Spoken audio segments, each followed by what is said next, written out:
اس وقت وہ دور آ چکا ہے جس کے بارے میں آپ اکثر سنتے ہوں گے کہ عربوں کے لیے جنگ ان کی سرحد پر کھڑی ہے، جس میں عربوں کا کافی نقصان بھی ہوگا۔ اب حال ہی میں UAE پر ہوا ہے ایک ڈرون حملہ، جس کے نتیجے میں کوئی عربی تو نہیں مرا، لیکن پاکستانی اور بھارتی ورکر ضرور مارے گئے ہیں۔ اس حملے کے بعد UAE نے یمن میں اسٹرائک بیک تو ضرور کی ہے، لیکن اس سے کوئی زیادہ فرق نہیں پڑا یمن کو۔ یمن کے باغیوں نے تو جہاں ان کا دل کرے گا انہوں نے اسٹرائک کر دینی ہے، ان کو کوئی فرق نہیں پڑتا کہ کوئی شہری مارا جا رہا ہے یا کوئی فوجی۔ لیکن عرب اتحاد شہری آبادی جو ہے یمن کی، اس کو نشانہ نہیں بنا سکتے، کیونکہ پھر ان پر انسانی حقوق کی خلاف ورزیوں تک کا الزام لگ جائے گا، اور اسی کا فائدہ اٹھاتے ہیں یمن کے باغی اور شہری آبادی پر بھی قابض ہو چکے ہیں وہ۔ اب اس وقت نہ تو پاکستان کھل کر مدد کر رہا ہے عربوں کی، نہ امریکہ نے تو ابھی حال ہی میں سعودی عرب سے اپنے دفاعی نظام کو ہٹانے کا اعلان بھی کیا تھا، اور UAE سعودی عرب پر اسلحے کی پابندی بھی لگا دی تھی۔ اب اگر آپ دیکھیں تو یہ وہی دور آ رہا ہے گریٹر اسرائیل بنانے کا۔ ہم نے اپنی ایک ویڈیو میں ذکر بھی کیا تھا کہ کیسے اب UAE میں بدامنی اور جنگ پھیلائی جائے گی۔ اس سارے سینیریو کو ابھی آپ کے سامنے رکھتے ہیں۔ اگر اس سے پہلے آپ نے ہمارے چینل کو سبسکرائب نہیں کیا تو آپ اس کو سبسکرائب ضرور کر لیں۔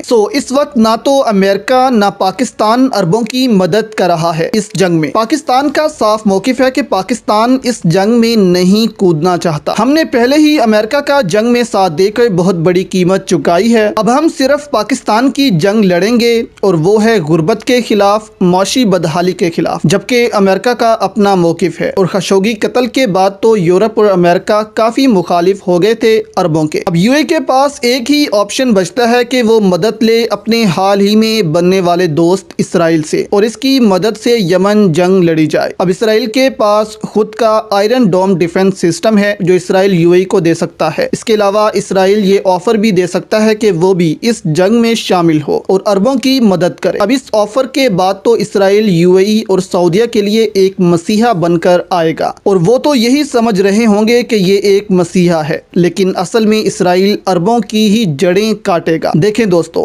گریٹر اسرائیل تو اسرائیل نے بنا کر رہنا ہے، اس کے لیے بے شک جو مرضی اسرائیل کو کرنا پڑے وہ کرے گا، اور گریٹر اسرائیل صرف اس وقت ہی بنے گا جب اسرائیل کے ان ممالک کے ساتھ تعلقات اچھے ہوں۔ اسرائیل آہستہ آہستہ عربوں میں گھسے گا۔ یہاں دو آپشنز ہو سکتے ہیں اگر ہم دیکھیں کہ اسرائیل کیسے UAE پر قابض ہو سکتا ہے۔ پہلا تو یہ کہ جنگ کے بہانے UAE کی حفاظت کا بہانہ بنا کر اسرائیل کی فورسز داخل ہوں UAE میں، اور آہستہ آہستہ وہاں اتنی پاور جمع کر لیں کہ UAE پر قابض ہو سکیں۔ دوسرا یہ ہو سکتا ہے کہ جیسے سوویت یونین کے ساتھ 15 ریاستوں نے اتحاد کیا تھا اور وہ USSR کا حصہ بن گئی تھیں، تاکہ روس ان کی حفاظت کرے، معاشی طور پر بھی، دفاعی طور پر بھی۔ اسی طرح ہو سکتا ہے کہ اسرائیل بھی UAE کو کوئی اسی طرح کی آفر کرے ایک اتحاد بنانے کی، کہ UAE گریٹر اسرائیل کا حصہ بن جائے اور اس کی حفاظت بھی اسرائیل کرے گا۔ دیکھیں، جب کسی کو موت نظر آ رہی ہو تو وہ کچھ بھی فیصلہ کر سکتا ہے۔ اگر اس کی جان بچائی جائے تو وہ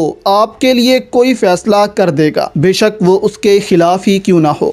ابھی تک اسرائیل کا یہی پلان لگ رہا ہے کہ اسرائیل UAE کی مدد سے یمن جنگ میں شامل ہوگا، اور اس جنگ کی مدد سے بھی قابض ہوگا UAE پر، جو کہ اسرائیل کا گریٹر اسرائیل کا میپ ہے، اس میں بھی UAE شامل ہے۔ آپ کی اس پر کیا رائے ہے؟ ہمیں نیچے کامنٹس میں ضرور بتائیے گا۔